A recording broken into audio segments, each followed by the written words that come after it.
The scream came from the kitchen at exactly 9:12 p.m. Glass shattered. A chair fell over. And Daniel Wright, a quiet businessman who had just returned from the office, dropped to the floor as something dark and wrong moved under his skin. His wife, Emily, ran toward the sound. "Daniel," she shouted. "Are you okay?" Daniel's body shook. His hands clawed at the tiles. His breath came out in sharp, broken sounds that did not sound human anymore.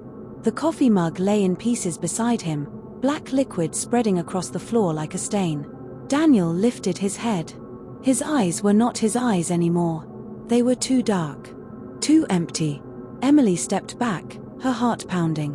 "Daniel, what's wrong with you?" Daniel opened his mouth to answer. But what came out was a low, painful growl. And that was the moment the businessman turned into something else, something horrible, after drinking the wrong coffee. But it did not start that way. Earlier that evening, Daniel's life had been normal. Boring, even. He left his office at 6:30 p.m., just like every weekday. He said goodbye to his co-workers, checked his phone, and stopped by the coffee machine near the elevator. It was a new machine. The company had installed it that morning. Daniel poured himself a cup. The label said premium roast. He frowned. It smelled strange. Bitter. Metallic. But he was tired. He drank it anyway. On the drive home, Daniel felt strange. His hands trembled on the steering wheel. His head throbbed. The streetlights looked too bright, like they were burning into his eyes. By the time he reached home, his shirt was soaked with sweat. "You look awful," Emily said when she opened the door. "Rough day?" Daniel forced a smile. "Just tired." He went straight to the kitchen and poured himself water. His hands shook so badly the glass rattled against the counter. "You should sit down," Emily said. Daniel nodded, but before he could move, a sharp pain twisted through his chest. He gasped and dropped the glass. That was when the screaming started. Back in the present, Emily stood frozen in the doorway, watching her husband change in front of her eyes. Daniel's back arched. His fingers bent in ways they shouldn't. Dark veins spread across his neck, moving like something alive beneath his skin. "Daniel, please," Emily cried. "Talk to me." He tried. "I drank something," he said, his voice breaking between words. Then he screamed again. The lights in the kitchen flickered. Emily grabbed her phone with shaking hands and dialed 911. "My husband," she cried into the phone. "Something is happening to him. He drank coffee and now his." The line went silent. The phone went dead. Daniel slowly pushed himself up from the floor. He stood too straight. Too stiff. His head turned toward Emily, moving inch by inch, like it was being pulled by strings. "You shouldn't have come home," he said softly. Emily backed away. "That's not funny." Daniel took one step forward. The floor creaked under his weight. Another step.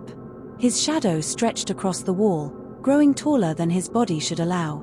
"I can hear things now," Daniel whispered. The coffee opened something. Emily ran toward the hallway. Daniel moved faster. Too fast. He grabbed the doorframe as the house lights went out, plunging everything into darkness. In the black, Emily heard him breathing. Close. Right behind her. And then, very softly, she heard him say, "They're coming with me." Emily slammed the bedroom door and locked it. Her chest burned as she pressed her back against the wood, trying to stay quiet. The house was dark now, except for thin lines of light coming from outside. Her phone showed no service. The clock on the wall blinked 12 o'clock over and over again. From the hallway came the sound of footsteps. Slow. Heavy. Dragging. "Emily," Daniel's voice called softly. "You don't have to hide." Her heart jumped. That sounded like him. The same calm voice he used every day after work. But she knew better. She crept toward the door and listened. Daniel's breathing was wrong. Too deep. Too steady. Like he didn't need air the way people did. The handle began to turn. Emily held her breath. The handle stopped. For a moment, there was silence. Then Daniel laughed. It wasn't loud. It wasn't angry. It was quiet and calm, like he was enjoying a joke only he understood. "I can smell your fear," he said. The coffee made everything clearer. Emily covered her mouth. She thought about the office. The new coffee machine. Daniel had mentioned it once, saying it tasted strange. She remembered the look on his face when he came home. Pale. Sweating. This wasn't random. Something had happened at work. Daniel's footsteps moved away from the door, heading toward the living room. Emily waited until the sounds faded, then slowly unlocked the bedroom door and stepped into the hallway. The house felt different now. The air was warmer. The walls creaked, even though no one was touching them. She tiptoed into the living room. Daniel stood near the window, staring outside. His back was straight. His shoulders looked wider than before. His shadow moved slightly on its own, even though Daniel didn't. On the table was the broken coffee mug. Emily stared at it. The liquid on the floor was gone. Not dried. Gone. Daniel turned his head slowly. "You're brave," he said. "Most people would have run already." Emily shook her head. "You need help. We need to go to the hospital." Daniel smiled. His teeth looked sharper now. "They can't help. They're already part of it." "Part of what?" Emily asked. Daniel walked toward her. Each step made the floor groan. "The coffee wasn't coffee," he said. "It was a test." Emily backed away. "A test by who?" Daniel stopped inches from her face. His eyes glowed faintly in the dark.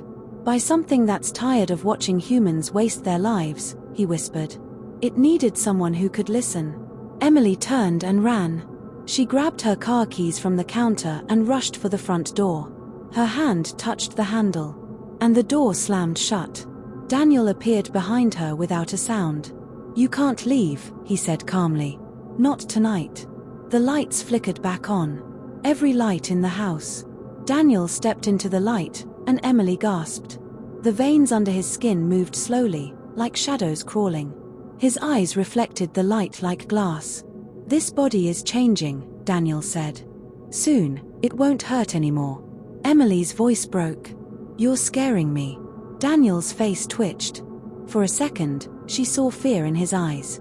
"I'm scared too," he admitted softly. "But it feels powerful." A loud knock came from the front door. Both of them froze. "Daniel Wright," a voice shouted. "Police department. Open the door." Emily felt hope rush through her. Daniel closed his eyes. "No," he whispered. "Too soon." The knocking grew louder. Daniel turned toward Emily. "If they come inside, I won't be able to stop myself." "What does that mean?" Emily cried. Daniel stepped back, his hands shaking. From outside, the door began to bend inward. Something inside Daniel growled, deep and angry. His body tensed. Emily realized the worst truth of all. Whatever Daniel had become, it wasn't finished changing yet. And the people outside were about to see it. The front door burst open. 2 police officers stepped inside with flashlights raised. Blue and red lights flashed through the windows, filling the living room with moving shadows. "Daniel Wright," one officer shouted. "Step away from your wife." Emily ran toward them. "Help me." He's not himself. Daniel stood still in the middle of the room. His hands were shaking. His breathing was slow and deep, like something was holding him back from the inside.